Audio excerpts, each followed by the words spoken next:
বিয়ে করেছেন একটু আওয়াজ কিন্তু। বিয়ে করেছেন? বাবা, ভালোই তো, অনেকেই বিয়ে করেছেন আমার মতো। এনিওয়ে, বিয়ে এমন একটা বিষয়, সেটা হচ্ছে দিল্লির লাড্ডু। যিনি খান তিনিও পছতান, যিনি খান না তিনিও পছতান। আমরা খেয়ে পছতাবো, সেটাই ভালো। আমাদের দলে আরো একজন আছে যিনি বিয়ে করেছেন এবং ভীষণ পছতাচ্ছেন। চলুন তার কাছেই তার মনের কথাগুলো শুনি, কেন কি হয়তো এটা আমাদেরও মনের কথা। আসছেন নকুল কুমার বিশ্বাস।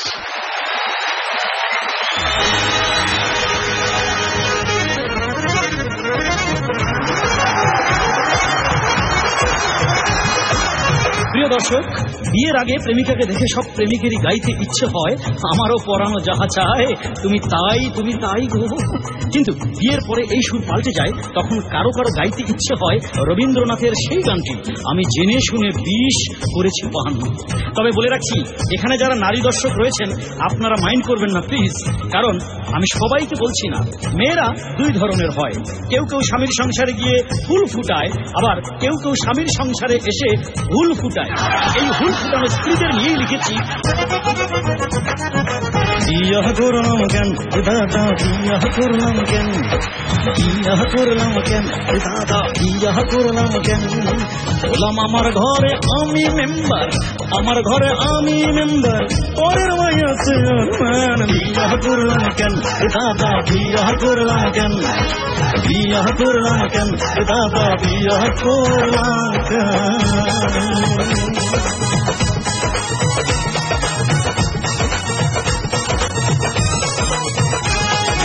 স্ত্রীর কাছে কাজের যত কৈফিয়ত দিতে হয়, স্কুলের হেডমাস্টার, কলেজের প্রিন্সিপাল, অফিসের বসের কাছেও এত কৈফিয়ত দিতে হয় না। যেমন তাড়াতাড়ি গেলে কেন, দেরি করে এলে কেন, তাড়াতাড়ি গেলে কেন, দেরি করে এলে কেন, মুখখানা কালি কেন, পকেটটা খালি কেন, মুখখানা কালি কেন, পকেটটা খালি কেন, বিয়েটা করলে কেন, সংসার করলে কেন, চিন্তাটা আগে করলে না কেন। কি বলে গেল? তাড়াতাড়ি গেলে কেন, দেরি করে এলে কেন, তাড়াতাড়ি গেলে কেন, দেরি করে এলে কেন, মুখখানা কালি কেন, পকেটটা খালি কেন, বিয়েটা করলে কেন, সংসার করলে কেন, চিন্তাটা আগে করলে না কেন। এত কেনর জবাব দিতে আমার, কেনর জবাব দিতে আমার ফুরায় বুদ্ধি কেন দাদা, বিয়াহ করলাম কেন দাদা, বিয়াহ করলাম কেন, বিয়াহ করলাম কেন দাদা, বিয়াহ করলাম কেন।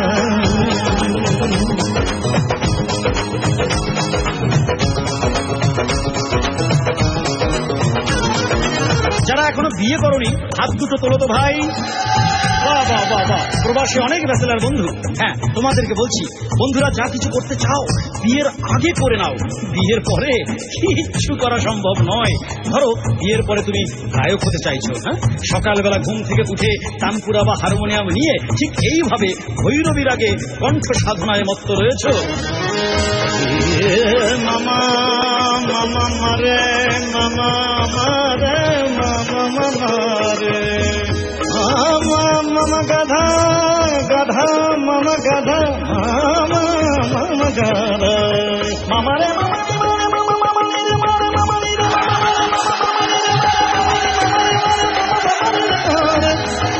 সারে মারে, সারে মারে, সারে মারে, সারে সারে।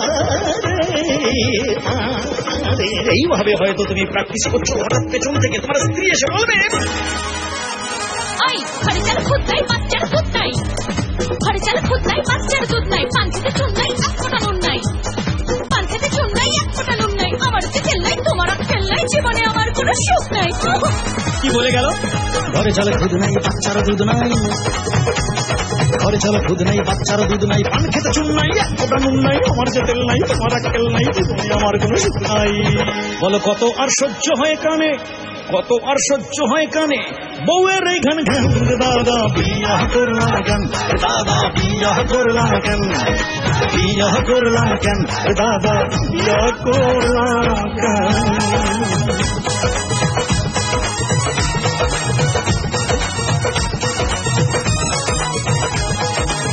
এরপরে রয়েছে হাজারো রকমের আয়না, যেমন বেনারসি শাড়ি দাও, প্রাইভেটে গাড়ি দাও, বেনারসি শাড়ি দাও, প্রাইভেটে গাড়ি দাও, গুলশানে বাড়ি দাও, মেরিকাতে পাড়ি দাও, গুলশানে বাড়ি দাও, মেরিকাতে পাড়ি দাও, টাকার পাহাড় দাও, চাইনিজ আহার দাও, জীবনে বাহার মোড়ে এনে দাও। কি বলছে? বেনারসি শাড়ি দাও, প্রাইভেটে গাড়ি দাও, বেনারসে শাড়ি দাও, প্রাইভেট গাড়ি দাও, গুলশানে বাড়ি দাও, আমেরিকাতে পাড়ি দাও, টাকার পাহাড় দাও, চাইনিজ আহার দাও, জীবনে বাহার মোড়ে এনে দাও। এমন হাজার বায়না শুনে আমি, হাজার বায়না শুনে আমি পড়ে হই অজ্ঞান রে দাদা। বিয়া করলাম কেন রে দাদা, বিয়া করলাম কেন, বিয়া করলাম কেন রে দাদা, বিয়া করলাম কেন।